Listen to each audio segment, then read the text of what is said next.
ഫെബ്രുവരിയിലാണ് തുർക്കിയിലെ രാഷ്ട്രീയ നേതാവായ എക്രെം ഇമാമോഗ്ലുവിൻ്റെ പേര് ലോക രാഷ്ട്രീയത്തിൻ്റെ ശ്രദ്ധയിലേക്ക് എത്തുന്നത്. നടക്കാനിരിക്കുന്ന തുർക്കി പ്രസിഡന്റ് തെരഞ്ഞെടുപ്പിൽ നിലവിലെ പ്രസിഡന്റ് റജബ് തയ്യബ് എർദോഗന്റെ എതിർ സ്ഥാനാർത്ഥി എന്ന ലേബലിലായിരുന്നു ആ അറിയപ്പെടൽ.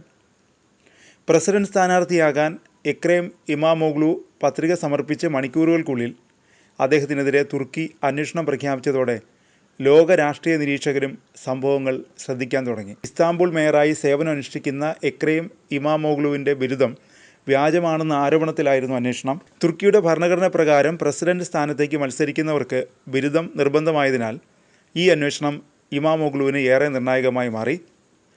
കഴിഞ്ഞ സെപ്റ്റംബറിൽ ഒരു മാധ്യമപ്രവർത്തകനാണ് ഇമാമോഗ്ലുവിനെതിരെ ആദ്യം വ്യാജ ബിരുദ ആരോപണം ഉന്നയിച്ചത്. പിന്നാലെ ഇസ്താംബുൾ മുനിസിപ്പാലിറ്റി അദ്ദേഹത്തിൻ്റെ ബിരുദ സർട്ടിഫിക്കറ്റ് എന്ന് അവകാശപ്പെടുന്ന രേഖയുടെ പകർപ്പ് പുറത്തുവിട്ടു.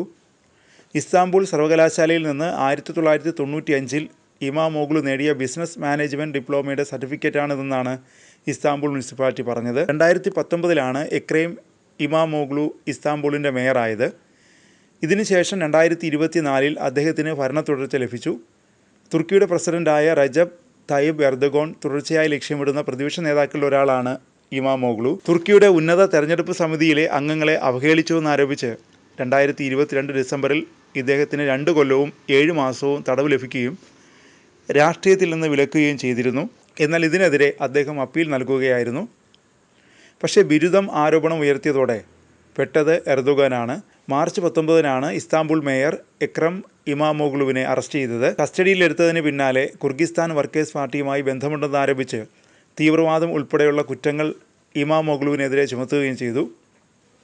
ഇതോടെ രാജ്യം ഇമാമോഗ്ലുവിന് വേണ്ടി തെരുവിലിറങ്ങിയ കാഴ്ചയാണ് ഇപ്പോൾ കാണുന്നത്. 10,000-കണക്കിന് പേരാണ് തുർക്കിയിലെ വിവിധ നഗരങ്ങളിൽ പ്രതിഷേധിക്കുന്നത്.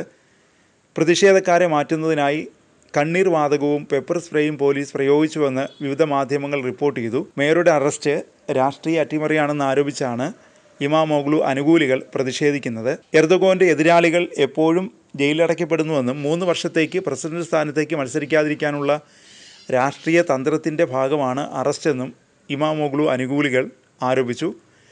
തുടർന്ന് ഭീകരവാദം സംബന്ധിച്ച ആരോപണങ്ങളിൽ ശനിയാഴ്ച 5 മണിക്കൂറും അഴിമതി ആരോപണങ്ങളിൽ 4 മണിക്കൂറും ഇമാമോഗ്ലുവിനെ തുർക്കി സർക്കാർ ചോദ്യം ചെയ്തിരുന്നു.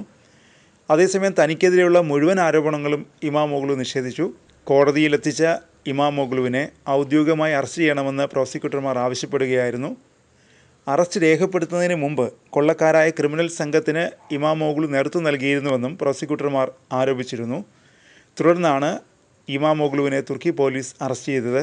ദിവസങ്ങൾക്ക് മുമ്പ് ഇമാമോഗ്ലുവിൻ്റെ യൂണിവേഴ്സിറ്റി ഡിപ്ലോമ നിയമവിരുദ്ധമായി റദ്ദാക്കപ്പെടുകയും ചെയ്തു. അറസ്റ്റിന് പിന്നാലെ ഇമാമോഗ്ലുവിനെ മേയർ സ്ഥാനത്ത് നിന്ന് സസ്പെൻഡ് ചെയ്തതായി തുർക്കി സർക്കാർ പ്രസ്താവന ഇറക്കിയിരുന്നു. നടപടിക്കെതിരെ പ്രതിഷേധിച്ച് ഇമാമോഗ്ലുവിൻ്റെ അഭിഭാഷകർ അദ്ദേഹത്തിൻ്റെ സോഷ്യൽ മീഡിയ അക്കൗണ്ടിൽ ഒരു പോസ്റ്റ് പങ്കുവച്ചിരുന്നു. ഇതൊരു ജുഡീഷ്യൽ നടപടിയല്ലെന്നും വിചാരണ കൂടാതെയുള്ള വധശിക്ഷയാണെന്നുമാണ് പോസ്റ്റിൽ കുറിച്ചിരിക്കുന്നത്. എന്തായാലും തുർക്കി രാഷ്ട്രീയം കലുഷിതമാവുകയാണ്. ഭൗമരാഷ്ട്രീയ സംഘർഷം നേരിടുന്ന രാജ്യങ്ങളുടെ പട്ടികയിലേക്ക് ഇതോടെ തുർക്കിയും സ്ഥാനം പിടിച്ചു.